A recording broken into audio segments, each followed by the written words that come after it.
Se o golpe contra o governo Dilma tivesse motivações simplesmente domésticas, fosse uma particularidade nossa, fomentado pela oposição canalha e ensejado devido às más alianças do governo petista, a questão seria mais simples e qualquer movimentação, também doméstica, de pressão ao judiciário e parlamento poderia propiciar o contragolpe.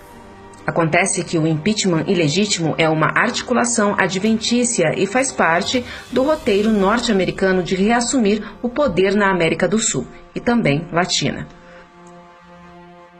Nos anos 2000, houve uma ascensão de governos nacionalistas de esquerda, motivados pelas aspirações de Hugo Chávez.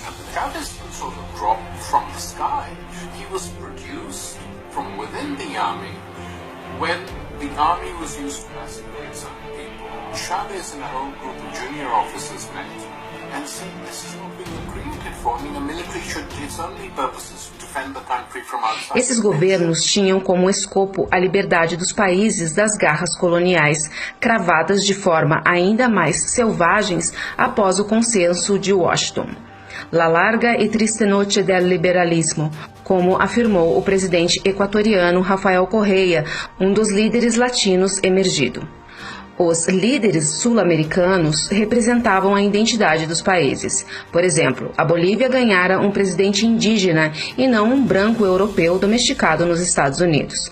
No Brasil, Lula era o retrato do trabalhador. Sua ideologia e discurso eram característicos do brasileiro comum. Durante os anos que esses governos se mantiveram, os Estados Unidos não puderam exercer sua completa dominação. Venezuela, Bolívia e Equador deixaram de ser protetorados dos Estados Unidos.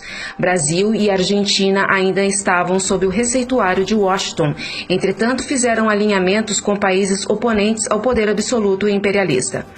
O Brasil, em especial, se alinhou de forma ainda mais notável e comprometida através do bloco BRICS. Na era BRICS, nasceu o espírito mais forte e êmulo à hegemonia ocidental. É óbvio, não demoraria muito para as tentativas mais categóricas dos Estados Unidos, se utilizando de ingerências ideológicas, aparelhando setores da sociedade, o judiciário e o parlamento, de restituir suas influências. Na Venezuela, houve uma tentativa frustrada de golpe. Hugo Chávez, no entanto, deu o contragolpe imediatamente. Mais recentemente, tivemos a destituição de Fernando Lugo da presidência do Paraguai. O curioso é que a embaixadora dos Estados Unidos, Liliane Ayaldi, permaneceu no Paraguai até o golpe contra Lugo. Logo em seguida foi nomeada embaixadora no Brasil e também esteve presente até o golpe contra Dilma Rousseff. O golpe no Brasil abre as portas para a atitude mais hostil dos Estados Unidos à Venezuela, hoje liderada pelo presidente Maduro. As investidas norte-americanas contra o país bolivariano agora têm apoio do governo ilegítimo brasileiro, principalmente via o chanceler subalterno de Washington, o ministro das Relações Exteriores, José Serra. Além da nossa questão continental, há uma conjuntura geopolítica ligada ao Oriente Médio que impele os Estados Unidos a derrubar governos latinos com mais rapidez. Os Estados Unidos não podem viver sem seus países satélites. A estratégia de política exterior do país envolve a tomada da Síria por questões imprescindíveis no tabuleiro de xadrez geopolítico. Mas lá, o consórcio ocidental, liderado pelos Estados Unidos, encontram obstáculos ainda mais refratários. Naturalmente, mirar para a América Latina é a estratégia mais segura, enquanto as jogadas no Oriente Médio acontecem entre Rússia, China versus Estados Unidos, OTAN e Israel. É nesse contexto aqui resumido e simplificado que devemos analisar o golpe contra Dilma. Por isso, o contragolpe a essa altura do campeonato é uma veleidade abortada até mesmo pela vítima e seu partido. É estrutura complexa para ser desconstruída rapidamente. Não é local, não basta pressionar o STF, não é articulado por Brasília e sim por Washington. Recentemente, Lula afirmou que o Brasil estava sendo governado pelos Estados Unidos. E ele tem razão. Michel Temer é apenas um preposto, um subalterno que repassava informações do governo brasileiro para o país articulador do golpe no prefácio do capítulo que hoje lemos, os desdobramentos da história do Brasil.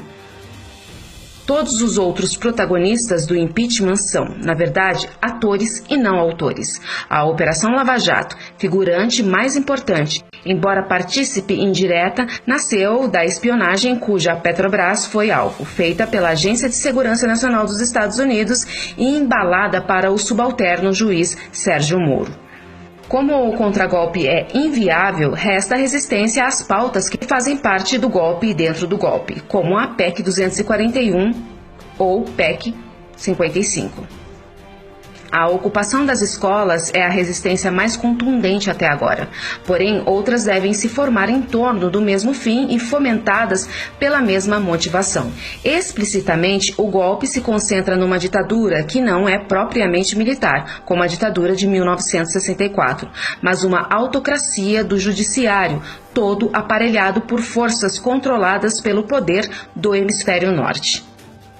Embora o cenário pareça pessimista, dadas as circunstâncias da magnitude do golpe, temos que entender: se o capítulo dessa história está intrinsecamente ligado à geopolítica, é nela que encontramos bons ventos para derrubar a força dos Estados Unidos, patrocinadora da burguesia, parlamento e judiciário, peças-chaves no golpe. É irretorquível a iminência de uma nova liderança global chinesa. Outros matizes se formarão. O império perde força, de modo que suas colônias tendem a ter mais possibilidade de independência. Nem tudo está perdido. A resistência nesse ínterim é sine qua para mostrar a força do povo, para obstar as pautas devastadoras do governo plutocrata de Temer, que refletem o sintoma da colonização, a dívida pública, além de outros projetos a cercearem a possibilidade estratégica de um povo consciente e preparado através de educação de qualidade e liberdade crítica dentro das escolas. Este resumo não é bonito. Não tem senso comum, nem frases de impacto, mas é real. Não interessa discurso bonitinho, mas quimérico. Não interessa iludir as pessoas com falsas esperanças de contragolpe por pressão ao judiciário. Isso é veleidade, é debalde e perda de tempo. Nossa força agora está na resistência. Vamos apoiar nossos estudantes, vamos formar uma frente ampla, vamos estudar, nos unir e nos preparar para as próximas páginas dessa história. Temos que ser frios, contundentes. Temos que ter em mente que cada atitude daqui para frente deve nos fazer como incoercível água do rio rumo à unidade do mar. A unidade do mar é o Brasil.